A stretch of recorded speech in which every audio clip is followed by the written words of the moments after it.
Pues buenas noches, hermanos. Wow, son muchos acá arriba también. Tiene mucha vida todavía el Crece, hermano Gilberto. ¿Ya cuántos años? Como 14 ya. Estuve en el primer Crece de visitante, así de escucha, y no había vuelto hasta esta ocasión. No porque no quisiera, Dios lo sabe, pero por alguna razón no pude volver a un Crece hasta este momento. Y me siento muy honrado de venir ahora, de estar entre ustedes. Estoy viendo tantas caras que necesito saludar, ¿verdad? En su momento y abrazar, porque me son muy entrañables. Así que, hermanos, me siento muy bendecido de estar aquí hoy entre ustedes. Muchas gracias, hermanos de la Alianza, por la invitación. Solamente quiero pedirles que no me anden poniendo después de un experto a hablar, porque no solamente me pongo nervioso, me hacen orar.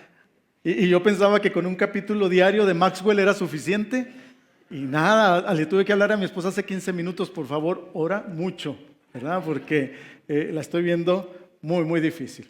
Bien, el tema de hoy lleva por título, el tema que yo voy a compartir con ustedes, Fe bajo asedio, que es un complemento de algo que compartí el lunes antepasado, me parece, hermano Turcot, en el instituto virtual que hay de la Alianza Bautista Mundial. Entonces me pidieron que aquí hablara más al respecto, ¿verdad? Y entonces haré un intento de mencionar algunas cosas que no mencionamos el lunes antepasado. Y quisiera partir de la escritura en Colosenses capítulo 1, a partir del versículo 9. Colosenses 1, versículo 9 en adelante. Si lo quieren abrir, voy a leerlo yo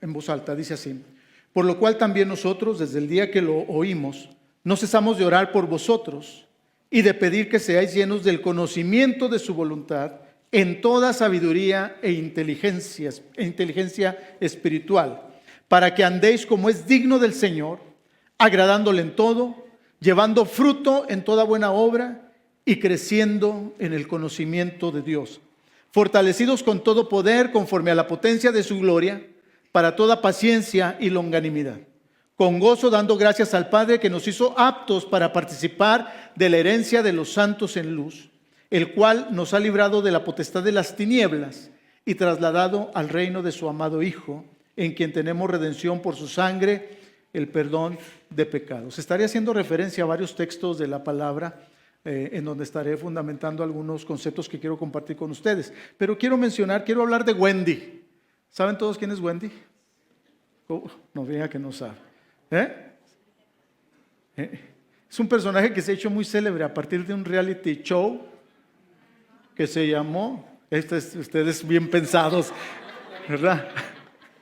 Bueno, yo veo la televisión para analizarla, hermanos, no crea que... No se crea, no lo veía, yo no veo ese tipo de programas, pero uno no puede permanecer ajeno a lo que está pasando y de lo que se convierte en un tema de conversación y en un tema de interés, de profundo interés entre la gente que lo rodea a uno. Este personaje Wendy se hizo muy famoso en este reality conocido como La Casa de los Famosos.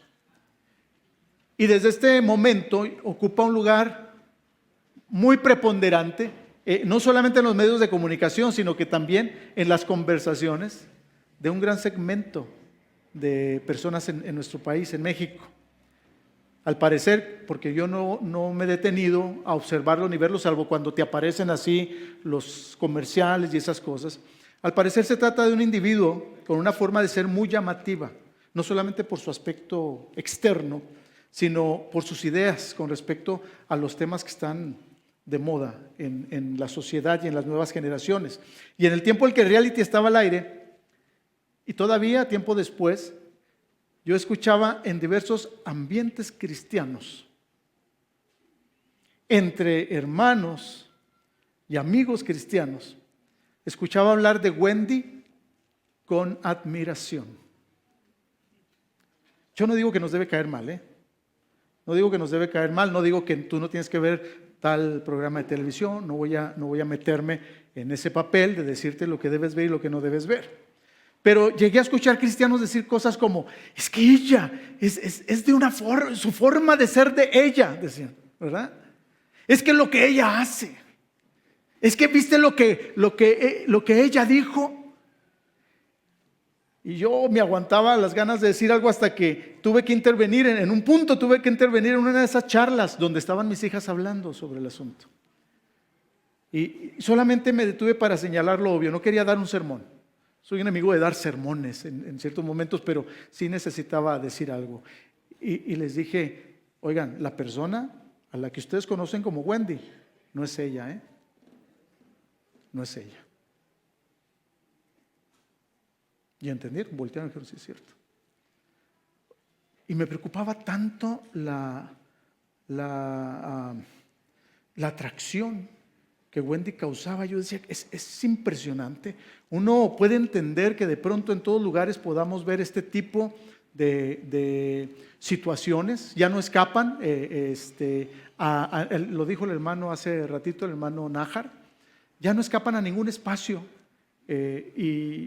Y es evidente en todos los espacios a los que estamos expuestos la presencia de este tipo de situaciones. Pero que haya captado la atención, no nomás el programa, sino ella en particular. Es algo que me hizo preocuparme bastante. Mire, es increíble la manera en que las televisoras se las arreglan para disfrazar un programa de televisión como si fuera un programa de entretenimiento, cuando en realidad no se trata de entretenimiento. La realidad es que todos los programas de la televisión son estrategias con las que pretenden normalizar cierto estilo de vida, cierta filosofía y ciertas ideologías en particular. Programas como estos y casi todos ahora en la televisión son programas que no buscan entretener, sino normalizar un entendimiento del mundo y de la realidad, que entre sus fines, este entendimiento y esta interpretación de la vida, entre sus fines tiene el de desterrar todos los valores asociados al cristianismo. No existen programas de televisión que sean pensados para entretener, ¿ok? Todos los programas están ideologizados. Y el más grave problema no es que estén ideologizados o sean ideologizantes. El peor de los problemas es que nosotros los veamos sin conciencia de que todo lo que vemos en la televisión está impregnado de interpretaciones seculares de la vida. Modos de ver el mundo totalmente ajenos, no nomás ajenos o no nomás distintos, opuestos a la fe cristiana. Entonces, ahí está el grave error. Que los veamos sin conciencia de lo que realmente intentan. Algunas ideologías progresistas, por cierto, las más aceptadas entre las nuevas generaciones, tratan de establecer la percepción de que si practicamos una religión, y muy particularmente el cristianismo, con todos los valores que sostiene, quieren generar la percepción de que ser cristiano es algo anticuado, es algo ridículo, absurdo. Así que cualquier señal que evidencie, se dice evidencia, ¿verdad?, un posicionamiento crítico de nuestra parte o de quien sea hacia el aborto, hacia la agenda LGBT, en algunos círculos bautistas en Estados Unidos, algo que no esté de acuerdo con la posición política de Trump o la imagen que Trump representa políticamente, de inmediato detona ataques fuertísimos, críticas muy severas. Nos tildan de antiderechos humanos, de retrógradas, ¿verdad? No puede uno levantar la voz porque inmediatamente somos considerados casi medievales. Y en esta lógica ideológica, los progresistas entonces son los que verdaderamente están en pro de los derechos de las personas. Son verdaderamente los solidarios. Estas interpretaciones de la vida, hermanos, conocidas como ideologías, no están solamente en el campo de lo académico, de lo científico o de lo intelectual. Es algo que se ha vuelto omnipresente, ¿okay? Y por eso nos está causando tanto problema. O sea, se ha vuelto más problemático de lo que ya es en sí el hecho de que está en todos los espacios posibles. Por eso la semana pasada en la plática yo decía que de pronto los cristianos tenemos la sensación de que nos encontramos caminando, nos encontramos como iglesia caminando sobre un campo minado. Y no nos equivocamos al pensar esto, hermanos, al pensar que este es un momento de mayor desafío para nuestra fe. Porque de la noche a la mañana pasamos de una época tremendamente influenciada por los presupuestos cristianos a una realidad totalmente distinta. De una convivencia de mucho respeto de la cultura, del entorno hacia el cristianismo, pasamos a una tensión tal que algunos llaman una guerra cultural. Y no es la primera vez que vemos esta guerra cultural de manera tan abierta, Sentimos que no nos da tregua como iglesia. El mensaje cristiano es hoy menospreciado. En las encuestas que se realizaban en una generación o un par de generaciones antes, se le preguntaba a la gente quiénes eran las personas de mayor influencia, a quiénes consideraban personas de mayor influencia. En los primeros lugares se encontraban los pastores, los líderes religiosos, los maestros de escuela. Pero si usted pregunta ahora, hace esa encuesta con las nuevas generaciones, los pastores aparecen en los últimos lugares y los que aparecen primero son los youtubers, la gente de mayor influencia para esta sociedad, las personas más influyentes. Este tipo de oposición, hermanos, está minando nuestra influencia en la sociedad. Está orillando a la iglesia a la irrelevancia. Y por eso, de frente a estos escenarios complejos, se espera que sepamos ser iglesia. Ser iglesia aquí y ahora. ¿Cómo debemos afrontar el asedio? Acuérdense que esta charla lleva como título Fe bajo asedio. ¿Cómo debemos afrontar el asedio? Voy a intentar explicar, hermanos, cómo es que la iglesia resiste al asedio cultural desde varios frentes. Estamos utilizando un término militar, un término que tiene que ver con la experiencia de la guerra. Estamos bajo asedio. ¿Cómo afrontamos? ¿Cómo nos defendemos de este enemigo? ¿Cómo contraatacamos a este enemigo? Entonces quiero proponer algunos frentes a través de los cuales debemos confrontar esta ola de maldad que se nos ha venido encima. Uno de estos frentes es el frente teológico, pero también el frente apologético, el frente ético, obviamente ético cristiano, el frente pastoral, el frente eclesiológico y el frente espiritual. ¿Okay? Afrontando teológicamente, apologéticamente, éticamente, pastoralmente, eclesiológicamente y espiritualmente. Y espero que nos alcance el tiempo. Teológicamente, vamos a entrar de lleno. ¿Cómo afrontar el asedio ante el cual nos encontramos, ante este acoso y esta amenaza por parte de las nuevas ideologías? Hay que enfrentarlo teológicamente. Dice Apocalipsis 1, Juan está escribiendo a iglesias bajo asedio y les dice: yo, Juan, vuestro hermano y copartícipe vuestro en la tribulación, en el reino y en la paciencia de Jesucristo, estaba en la isla llamada Patmos por causa de la palabra de Dios y el testimonio de Jesucristo. Yo estaba en el Espíritu en el día del Señor. Yo oí detrás de mí una gran voz como de trompeta que decía: yo soy el Alfa y la Omega, el primero y el último. Escribe en un libro lo que ves y envíalo a las 7 iglesias que están en Asia: a Éfeso, Esmirna, Pérgamo, Tiatira, Sardis, Filadelfia y la Odisea. Escribe en un libro lo que ves. La iglesia o las iglesias, la iglesia en general como pueblo de Dios, pero particularmente las iglesias a las que está dirigida esta carta, es una iglesia bajo asedio en su momento. Esta iglesia se movía entre un contexto sumamente adverso y tenía que cumplir su misión a costa de la vida. Los creyentes se hallaban gravemente amenazados, no solo por la persecución feroz del emperador más cruel del Imperio Romano, que era Domiciano, sino que también había amenazas mucho más insidiosas, las que tenían que ver con la influencia que la cultura estaba teniendo sobre la fe, la presencia de ideologías que minaban sus convicciones. Más adelante iremos a la carta de Tiatira. Estuve tentado a armar todo basado en las 7 cartas de Apocalipsis, pero no va a ser así de esa manera. Solamente haremos referencia a una de las iglesias o una de las cartas a las iglesias. ¿Okay? Tiatira es un ejemplo de cómo las ideologías estaban minando sus convicciones. Así que Apocalipsis, hermanos, es un libro de vital importancia para una iglesia como la del siglo XXI. Una iglesia amenazada por los pensamientos tan divergentes, por las opiniones tan extravagantes que se han vuelto ideologías y que aparentando ser libertarias, se están constituyendo en ideologías esclavizantes. Y mire, el mensaje de Juan, ¿por qué tiene que ver esto con afrontarlo teológicamente? ¿Qué tiene que ver el texto que acabamos de leer? Pues tiene mucho que ver porque el mensaje de Juan a estas iglesias de Asia Menor abre con una visión impresionante y clara de Dios y de su poder.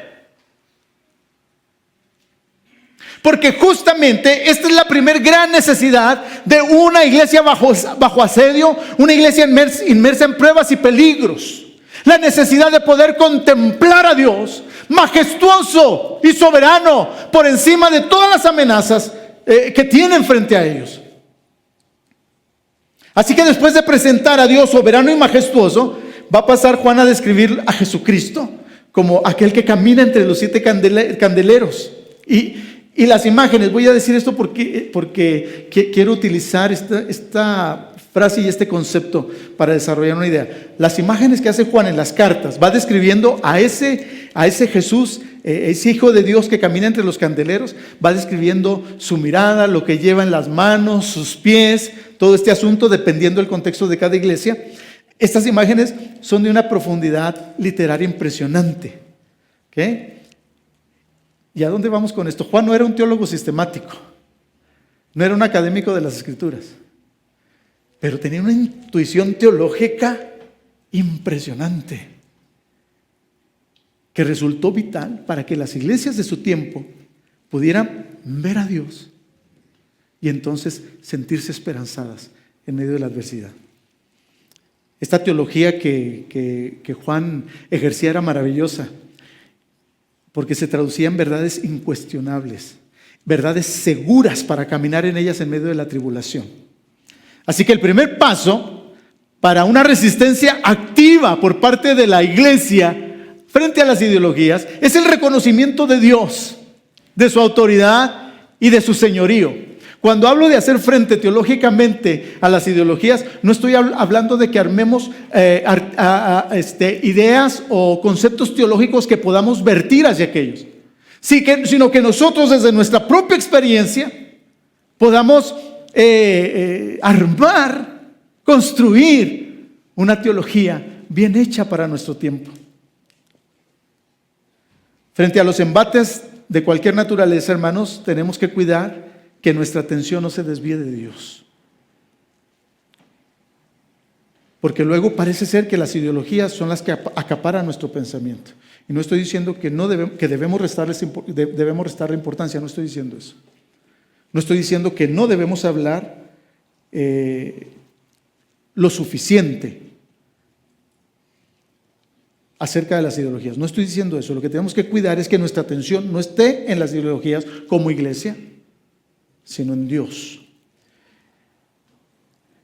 Que filtremos a partir de nuestro conocimiento de Dios todas las cosas. Que nos sintamos forzados por estos embates ideológicos a afinar nuestra visión de Dios. Porque solamente afinando nuestra visión de Dios podemos darnos significativamente a Jesucristo unos a otros. Puedo yo darte a Jesucristo y tú puedes darme a Jesucristo y podemos dar a Jesucristo a esta sociedad cuatrapeada.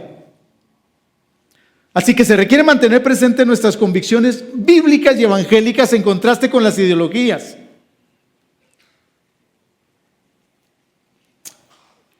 Ya se mencionó, pero debemos asumir, y creo que ya lo asumimos desde hace mucho, que nuestra postura frente a las ideologías con respecto a Dios y su voluntad no va a ser nada popular.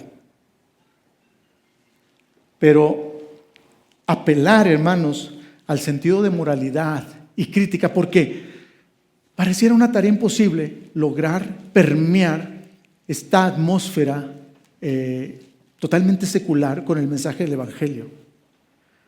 Pero creemos que es posible conectar con corazones que están buscando la verdad, apelar al sentido de moralidad, al sentido de autocrítica de algunos sectores de esta sociedad confundida. Pero para ello necesitamos un conocimiento que vaya más allá del conocimiento mecánico de Dios, de las cosas que aprendemos de memoria, de los versículos de memoria, que tenga que ver con una experiencia de poder ver a Dios desde nuestra realidad y tratar de conocer a Dios desde otras perspectivas que no hemos conocido. Digo que hay que apelar al sentido de moralidad y autocrítica porque estaba pensando yo en una película que se llamó, hace muchos años salió esa película, fue muy famosa, se llamó Asesinos. ¿Alguien recuerda esa película? Se trataba de una pareja muy joven que perdieron el juicio totalmente. Y entonces andaban matando gente por todos lados. Donde quiera que llegaban, mataban gente. Quizá algunos recuerden la película. Era casi imposible ver la película completa. Llegaba un momento en que era imposible estar asimilando todas las imágenes. Gracias. En una entrevista, el director de la película decía que él realizó la película de esa manera, tan exagerada, tan cruda, tan aberrante, esperando que la gente se asqueara de la violencia y empezara a actuar en su vida y frente al fenómeno de la violencia en el mundo de una manera distinta, ¿no? Y entonces es lo que nosotros tenemos que apelar. Yo ahora cuando veo a las generaciones, y tengo que decirlo, pues ¿para qué me hago? Veo a mis hijas adolescentes, ya son jóvenes, ya son universitarias, pero desde adolescentes, imbuidas en el celular, y a todos los jóvenes de fuera y de dentro de la iglesia. Llegó un punto en que yo dije, ya perdimos la batalla. Ya perdimos la batalla frente a esta manera de relacionarse de esta generación con las redes sociales. Y yo pensaba, ellos tendrán que ser ellos mismos quienes asuman cuál va a ser su postura. Tendrán que reaccionar en un momento dado. Tendrán que ser lo suficientemente listos para ver lo que está pasando y entonces tomar una actitud o acciones determinantes con respecto a esta esclavitud. No digo que no hay que ya nos lavemos las manos, ¿ok? El que tenga oídos para oír, que escuche. Lo que sí siento es que de pronto no logramos revertir el interés de ellos hacia otras cosas que no sea lo que pueden ver a través de las redes. Así que, hermanos, uno de los frentes, y el primero y el principal que debemos construir, preparar frente a las ideologías, al embate de la ideología, es el frente teológico. Poder ver a Dios. Antes de Cristo, hermanos, ninguna nación pudo resistir a Roma, dice un escritor. Pero Roma no pudo con el Cordero crucificado. De allí que se le atribuyan estas palabras al último emperador pagano llamado Julián el Apóstata. Has vencido, oh Galileo.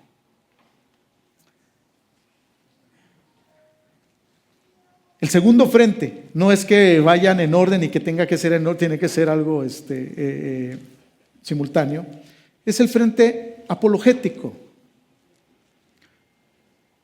Enfrentamos este fenómeno social, ideológico, filosófico, apologéticamente.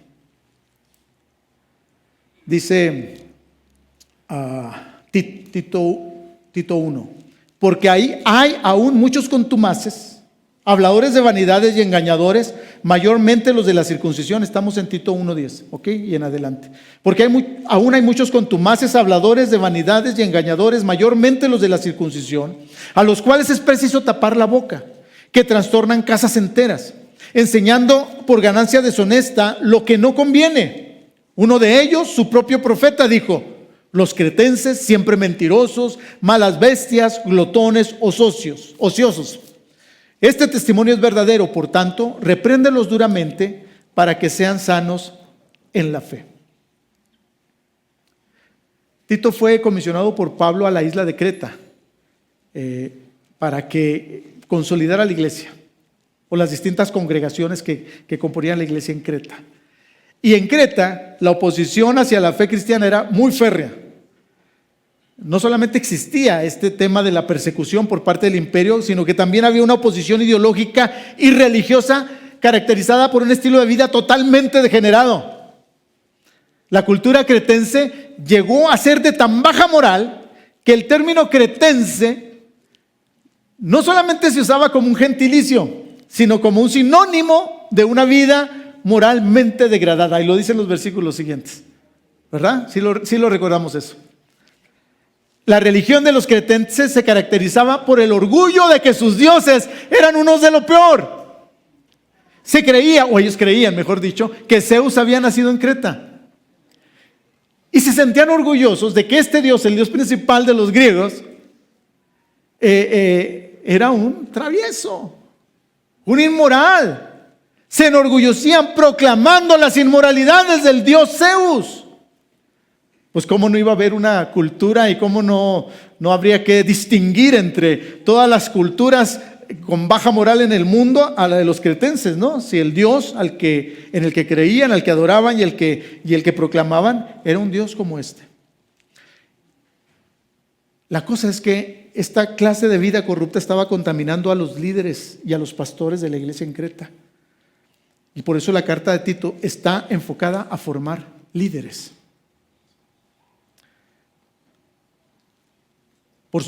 Líderes íntegros, por supuesto.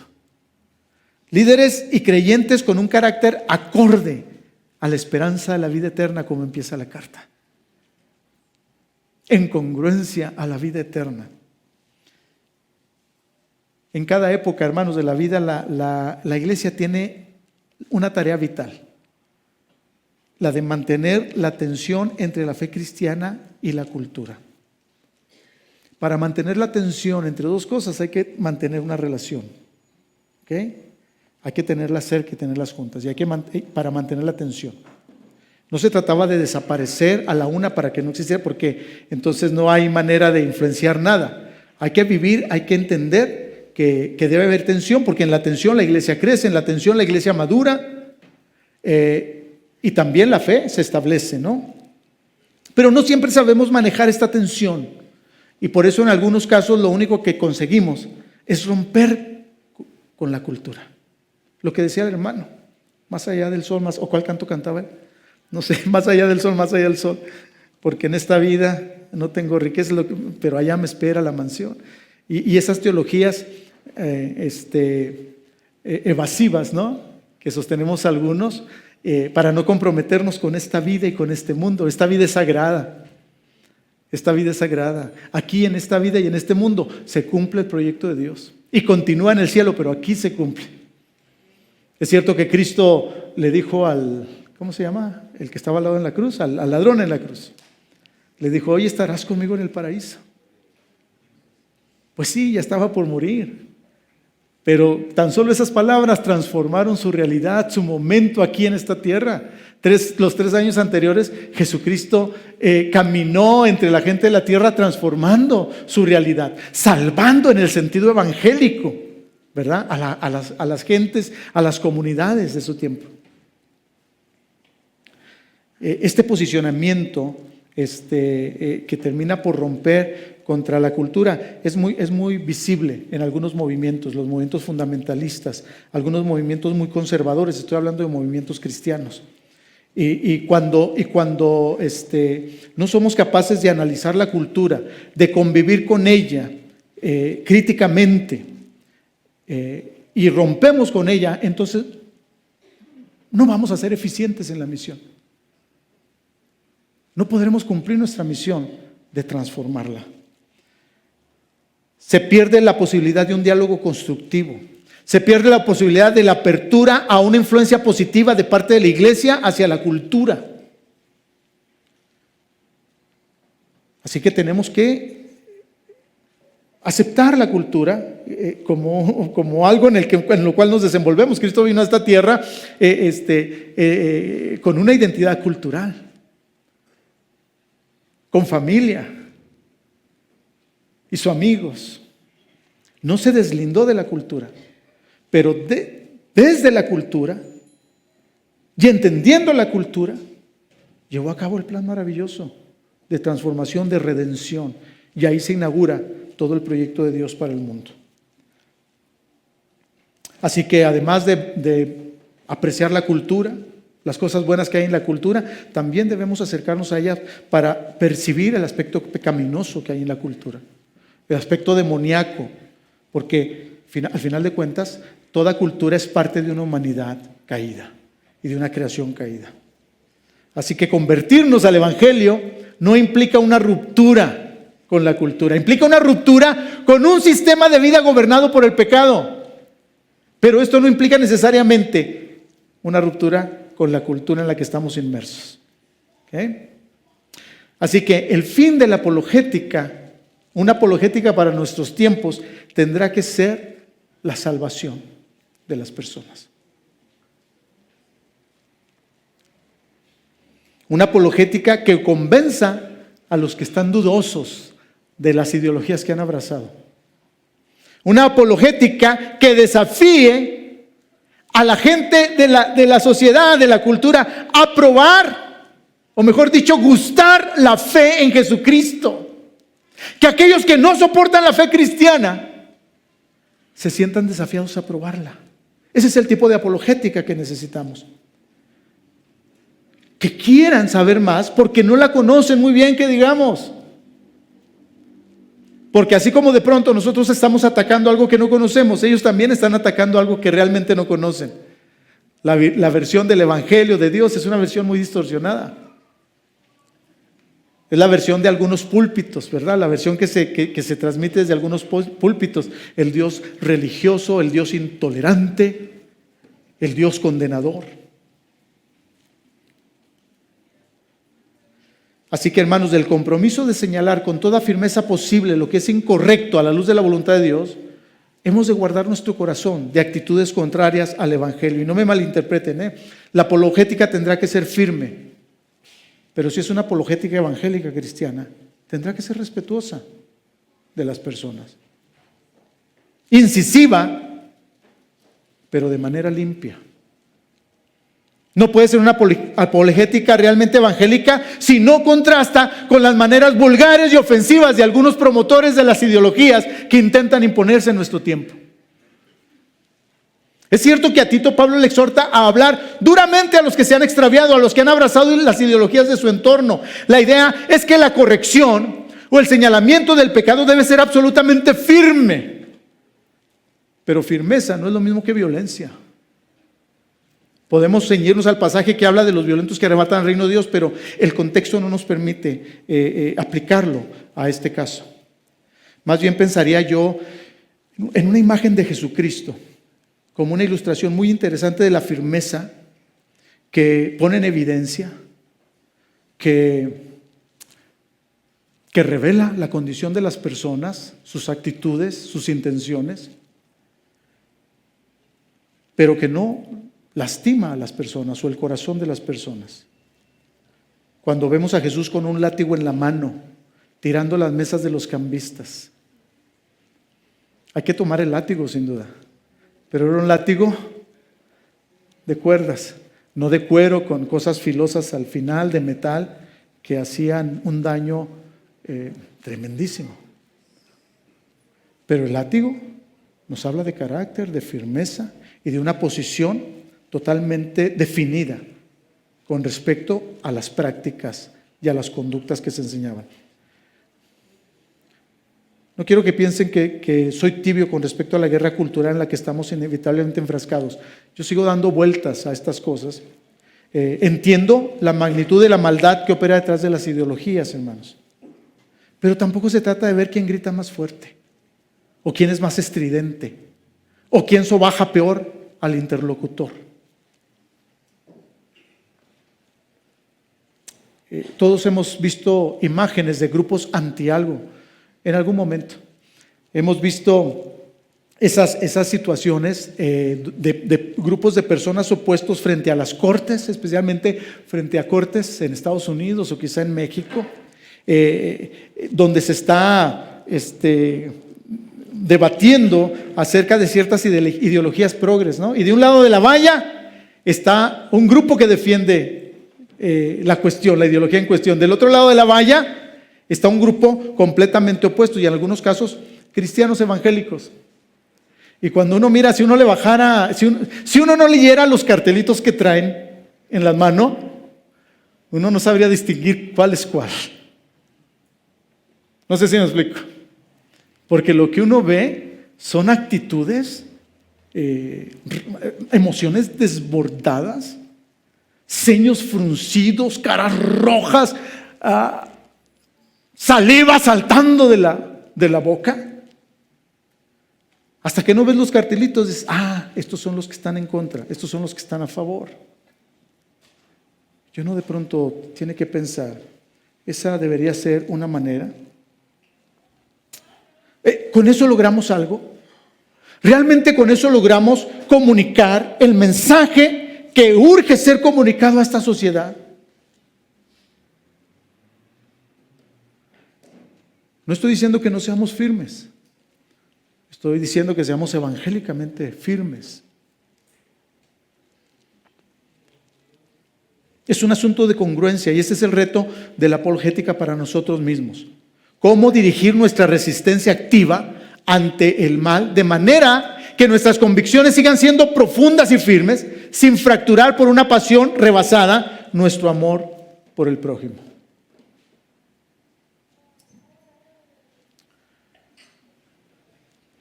Hay que ser muy firmes y en algunos casos hay que ser hasta agresivos, el látigo, pero sin dejar de ser evangélicos, cristianos. La defensa de nuestra fe no está en discusión, hermanos. No vamos a debatir si hemos de presentar defensa o no. La pregunta es, ¿cómo nos preparamos para refutar con claridad y contundencia los sofismos que enarbola esta sociedad cuatrapeada? ¿Nos toca señalar los engaños y corregirlos? Sí. Esto es parte de la misión de la iglesia.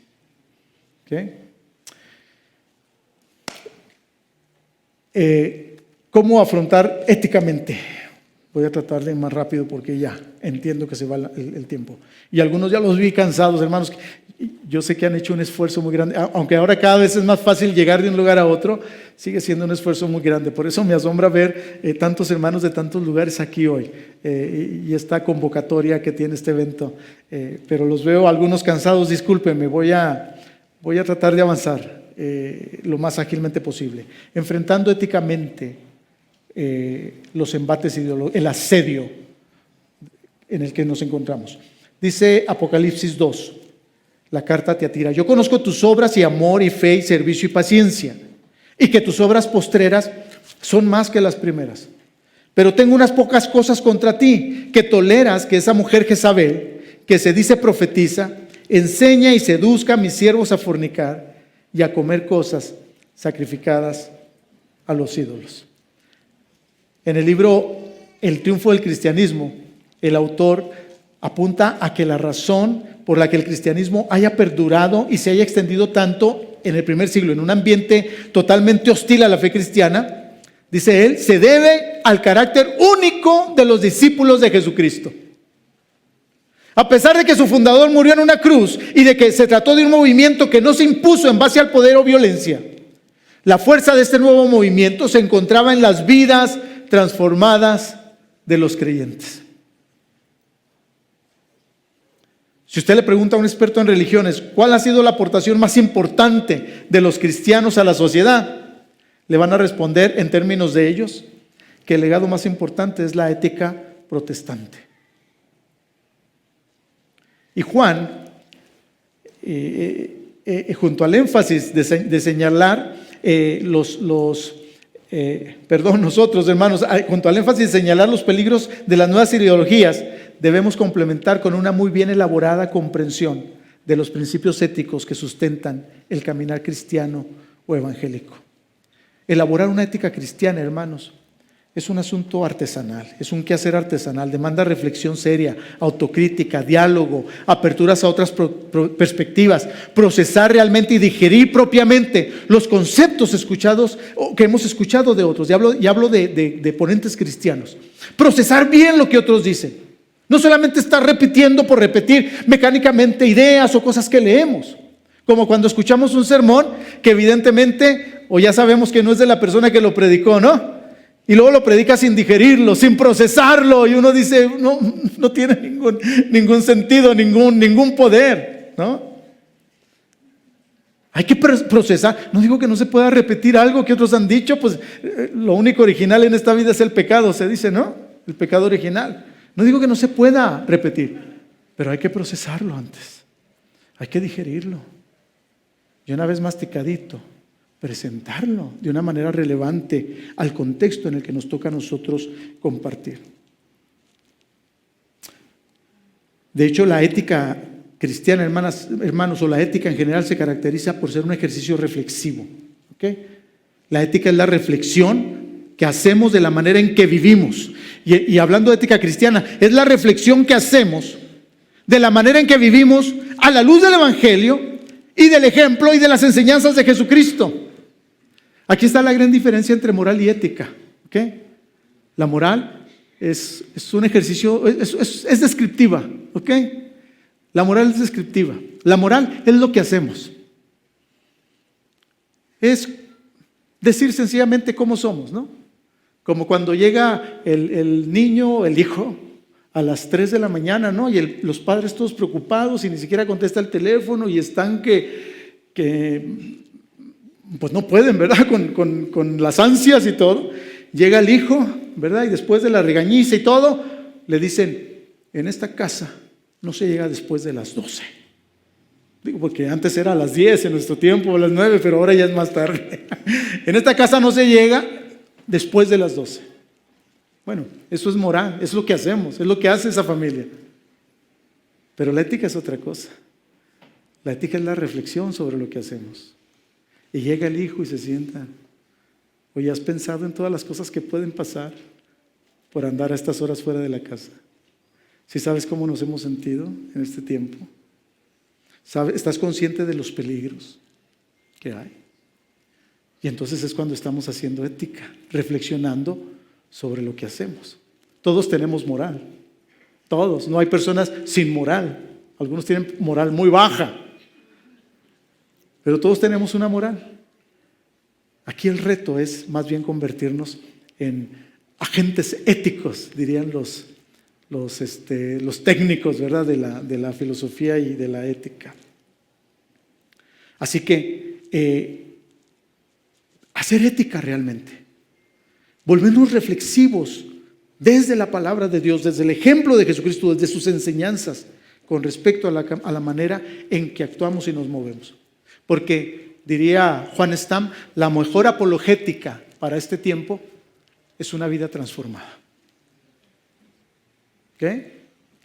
La mejor apologética, la mejor defensa de la fe para nuestro tiempo es una vida transformada. Pablo lo diría de otra manera, porque el fruto del Espíritu es amor, gozo, paz, paciencia, benignidad, bondad, fe, mansedumbre, templanza. Contra tales cosas, ¿qué? No hay ley. Como diciendo, no hay manera de condenar a alguien que ama, decir que es un delito, ir a demandarlo frente a los tribunales. Oye, esta persona ama mucho, hay que castigarlo. O tiene mucho gozo, o es muy benigno. No hay manera de hacerlo. Así que no se puede deslindar los argumentos apologéticos y teológicos de la manera en que nosotros vivimos. Así que en lugar de enfocarnos en esa serie de reglas específicas que a veces ni entendemos, o caer en conductas religiosas, que nuestro énfasis sea convertirnos en modelos de manera de ser y de hacer. Un modelo que sea realmente atractivo.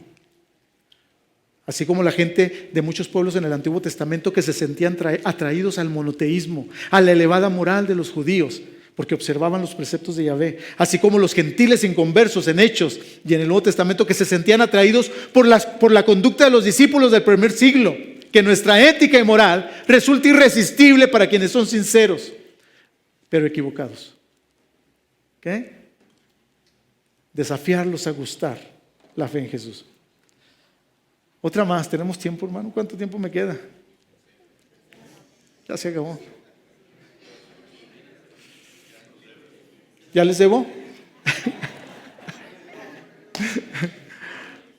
Voy a leer solamente algunos extractos para no perderme, ¿ok? Y ya en otra ocasión, a lo mejor un lunes, hermanos, los desarrollamos más, porque me falta el frente pastoral o el abordar pastoralmente el asedio o enfrentarlo pastoralmente. Me falta el eclesiológicamente y el espiritualmente. Así que voy a tratar de ir muy, muy rápido y muy concreto. Los que se tengan que ir, hermanos, yo lo entiendo, está bien, ¿ok? Al ver a toda aquella gente se sentía conmovido porque estaban maltrechos y desalentados como ovejas sin pastor. Me invitaron un día para dar una conferencia en un Conajeva. No sé si alguien de los que están aquí se acordarán, porque he visto jóvenes hermanos que eran jóvenes en aquel tiempo, yo ya era más que joven, y estuvieron en esa conferencia. El título de la conferencia no lo puse yo, ellos me lo pusieron. Nuestra D-generación. Nuestra D-generación. Yo nunca le hubiera puesto ese título, pero aproveché para desarrollar con ellos esta idea, ¿no? La necesidad de aprender a ver a nuestra generación como Jesús miraba a su generación. Las miraba como ovejas necesitados de un pastor. Si no aprendemos a ver esta sociedad como vio Jesús a la sociedad de su tiempo, me temo que no lograremos ser eficientes en la misión. Hay gente herida, realmente herida, o rechazada por algunos sectores de la sociedad, incluyendo la iglesia, y necesitan ayuda. Aún los que se oponen fuertemente a la fe cristiana necesitan una respuesta pastoral. Me dijo David Vargas, que está aquí, con él platicaba sobre algunas ideas que quería compartir. Me decía, Jesús provocaba la reflexión en sus detractores para que pudieran entender lo absurdo de su postura y llegaran al punto en que debían tomar una decisión con respecto a su postura. ¿Será acaso, hermanos, que la aceptación tan contundente de estas absurdas ideologías por parte de las masas es resultado de una necesidad apremiante de respuestas que no estamos proveyendo los que creemos en el Evangelio? Preguntas que no han sido respondidas de manera clara por una iglesia estática. Si bien detrás de toda ideología contraria al Evangelio hay un origen diabólico, también es cierto que esta sociedad no debe ser etiquetada como diabólica, sino como un rebaño de ovejas que necesita urgentemente un pastor. Acompañamiento y cuidado pastoral. Se hace necesario un ejercicio pastoral hacia nuestros jóvenes por parte de los padres, de los pastores, de la iglesia en general. Un ejercicio pastoral que no deje de lado la oración constante y ferviente, el ejemplo, el diálogo y sobre todo el amor. El reto aquí es entender todas las dimensiones de la misión para que entonces la pastoral de la iglesia, que es la respuesta que la iglesia da a las situaciones que se suceden alrededor, que la pastoral de la iglesia pueda ser verdaderamente una respuesta a los que sufren en su entorno social, que nuestra pastoral sea una pastoral transformadora. Así que el frente pastoral, el frente eclesiológico, Hechos 2:44, lo voy a leer al final. Lo estaba conversando con David en medio de la otra conferencia. La resistencia desde la fe cristiana hacia los embates ideológicos, hermanos. Voy a leer más adelante el texto en el que quiero basarme aquí para esto. La resistencia desde la fe cristiana hacia los embates ideológicos debería ser una resistencia comunitaria. Tiene que ser una resistencia comunitaria. Es muy importante la participación de todos en la comunidad de fe, no solamente en este frente, en un aspecto, sino en todos los aspectos, en todos los frentes hacia este asedio. La participación de cada uno nos ayuda a entender mejor estos fenómenos sociales, porque cada quien en la comunidad de fe aporta una perspectiva distinta de los mismos. Los padres, madres solteras, jóvenes, adolescentes, aún los inmigrantes que se han integrado a nuestras iglesias deberían estar participando para construir una respuesta hacia hacia esta sociedad. Estudiantes, profesionistas, trabajadores en ciertas empresas o en cualquier empresa, desde las ciencias naturales, pasando por las ciencias humanistas, la psicología, sociología, leyes, las matemáticas, ingeniería. El hermano estaba hablando de conceptos legales hoy. Hizo referencia a algunos conceptos legales. Qué importante es que los que están dentro de la comunidad de fe, inmersos en alguno de estos campos, puedan aportar y enriquecer nuestra posición como iglesia frente al mundo. Todos los campos del conocimiento humano deben ser aplicados desde la fe cristiana. Tienen que ser y todos esos campos representados en la iglesia tienen que ser desafiados a participar de la reflexión de la iglesia y participar de las iniciativas que puedan resultar. Habría que pensar si los ministerios y programas que tenemos en la iglesia, especialmente aquellos dirigidos a diferentes sectores de edad y sexo que regularmente existen en nuestras iglesias, están a la altura de las circunstancias. Cuando hablamos eclesiológicamente estamos hablando de cuáles son nuestros ministerios, qué ministerios estamos creando, sosteniendo, qué programas estamos construyendo. ¿Están a la altura de las circunstancias? ¿Son capaces de responder a los cuestionamientos de esta sociedad de manera bíblica pero relevante? Responder de tal manera que la fe cristiana se reconozca como una alternativa válida, vigente, como lo es siempre el Evangelio.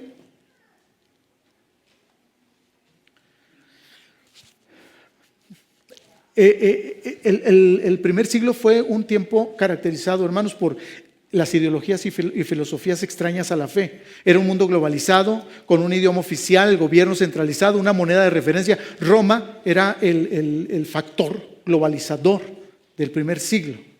Era un mundo mucho más complejo de lo que a veces imaginamos, pero en ese mundo florece la iglesia bajo un reino que es distinto a los reinos humanos, que avanza y conquista todos los lugares donde pisa y no conquista sin enfrentar obstáculos.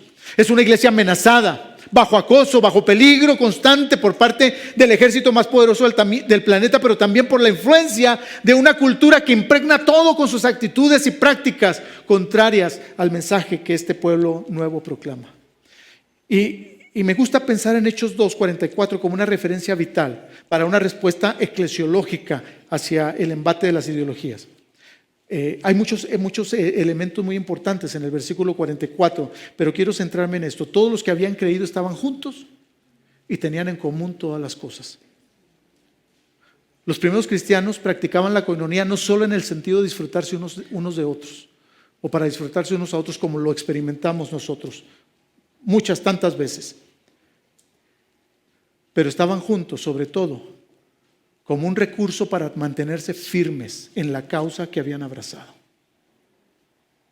Tener todas las cosas en común definitivamente que apunta al tema de solidaridad en medio de la necesidad material. Había mucha necesidad, muchos venían de trasfondos de servidumbre, de esclavitud, pero este tema de tenían todas las cosas en común no significa que no podamos entenderlo también en que tenían en común la preocupación de ser fieles, de que sus hermanos continuaron siendo fieles al proyecto de Jesucristo.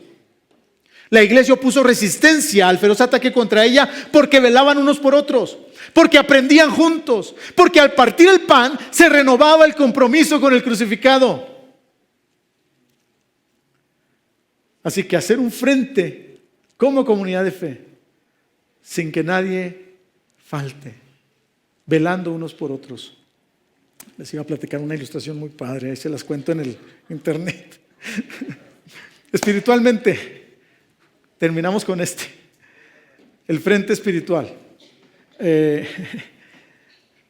Una de las historias más tristes de la Biblia es aquella cuando en aquel momento que el pueblo de Israel toma posesión de la tierra de Canaán, empiezan a conquistar a todos los pueblos como Dios les había mandado, a desterrarlos, a eliminarlos de la tierra, pero de pronto un pueblo muy colmilludo se organiza para engañarlos, los gabaonitas, ¿se acuerdan? Y entonces ellos diseñan un plan, una argucia tremenda. Siendo que viven allí a un ladito de donde están los israelitas, se inventan que son un pueblo extraño, muy lejano de donde ellos están. Que escucharon las grandes cosas que Dios estaba haciendo a través de los israelitas y querían tener una alianza. Que aunque vivían muy lejos de allí, querían tener una alianza con ellos. Y entonces contaron la historia de que venían caminando por mucho tiempo, que el pan que las mujeres habían preparado para ofrenda a los israelitas se había vuelto mohoso de tanto tiempo que pasó para llegar hasta el lugar donde estaban los israelitas. Se vistieron con ropas raídas, zapatos rotos. Es que venimos caminando de muy lejos. Y entonces dice allí en Josué, dice de esta manera: ellos respondieron a Josué: nosotros somos tus siervos. Y Josué les dijo: ¿quiénes son vosotros y de dónde venís? Y ellos respondieron: tus siervos, que han venido de tierra muy lejana, por causa del nombre de Jehová tu Dios, porque hemos oído su fama y todo lo que hizo en Egipto, y todo lo que hizo a los 2 reyes de los amorreos que estaban al otro lado del Jordán. Por lo cual nuestros ancianos y todos los moradores de nuestra tierra nos dijeron: tomad en vuestras manos provisión para el camino, e id al encuentro de ellos y decirles: nosotros somos vuestros siervos, haced ahora alianza con nosotros. Este nuestro pan lo tomamos caliente en nuestras casas para el camino el día que salimos para venir a vosotros, y helo aquí, ahora ya seco y mohoso. Estos cueros de vino también los llenamos nuevos, he aquí, helos ya rotos. También nuestros vestidos y nuestros zapatos están ya viejos a causa del largo caminar. Escuche esto: y los hombres de Israel tomaron de las provisiones de ellos y no consultaron a Jehová. Qué cosa más triste. Después de estar sustentados 40 años en el desierto por pan fresco que caía del cielo, alimento de los dioses, alimento del cielo, ¿no? De pronto estar alimentándose de pan mohoso, de pan echado a perder. Y resulta que vivían allí a un ladito de ellos los gabaonitas, pero hicieron el pacto. Qué triste figura, ¿no? De cuando la iglesia escoge los chuchulucos. Los creyentes de pronto prefieren los chuchulucos que este mundo ofrece, ¿no?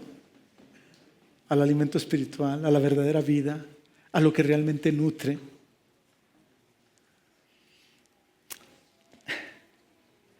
Espiritualidad. Cuando el hermano Rolando Guzmán empezó su gestión como presidente de la convención, me invitó a tener algunas conversaciones. Él me pidió que fuera parte de sus asesores. No sé cuántos asesores tendría. Yo con gusto acepté ser parte de las personas con las que él pudiera conversar. Él pensaba que por mi trabajo en la Convención Nacional podía aportarle alguna visión de la convención. Y en las primeras pláticas que tuvimos salieron 2 temas en las conversaciones. Número 1, su visión, porque así fue en ese momento. Su visión de ver una convención bautista más cercana a la comunidad o a la sociedad en México, para bendecirla y transformarla. Él decía: me gustaría ver una convención más cercana a la comunidad. Y empezamos a hablar de esa visión. Y de pronto empezamos a conectar esa idea con la urgencia de repensar nuestra espiritualidad como bautistas de México. La espiritualidad, hermanos, es un elemento protector, es una fortaleza ante ideas extrañas. Y es también un elemento atractivo para esta nueva cultura y a este nuevo paradigma. Es muy atractivo porque si bien hay mucho rechazo hacia la religión y a las instituciones, a la religión institucionalizada, hay una gran apertura hacia lo espiritual. Hay un despertar hacia lo espiritual. Y son capaces de abrazar cualquier tipo de espiritualidad, las personas de esta generación. Así que resulta paradójico que en una era concebida como secular, la espiritualidad no ha dejado de ser un asunto de profundo interés humano. La espiritualidad, hermanos, hay que aceptarlo, es un término escurridizo. No hemos reflexionado mucho, me parece a mí, perdónenme si estoy equivocado, ojalá que estuviera bien equivocado, pero no he percibido que estemos reflexionando intencionalmente, los bautistas de México, acerca de la espiritualidad. No es un tema que aparezca mucho en nuestro radar denominacional. Quizá porque se da por sentado que es algo que todos entienden. O se asume que se practica y se crece en ella sin necesidad de reflexionar acerca de la espiritualidad. Otra opción es la que señala una hermana teóloga que dice que se cree que la asistencia a los cultos o la práctica de un devocional personal o familiar es sinónimo de espiritualidad. pero la espiritualidad va más allá de los cultos. Es celebración cotidiana de la vida con gozo, con coraje frente a los desafíos. La espiritualidad se transforma en misión. La misión de la espiritualidad que impulsa, la misión es espiritualidad que impulsa a andar en fe. La espiritualidad bíblica es una espiritualidad de doble vía. Estar con Dios para estar con los hombres y estar con los hombres para estar con Dios. Escuchar a Dios para hablar a los hombres y escuchar a los hombres para hablar con Dios.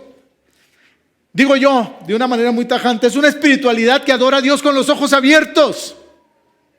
Y no es que me moleste que se adore con los ojos cerrados, no estoy diciendo eso. Estoy hablando metafóricamente, ¿ok?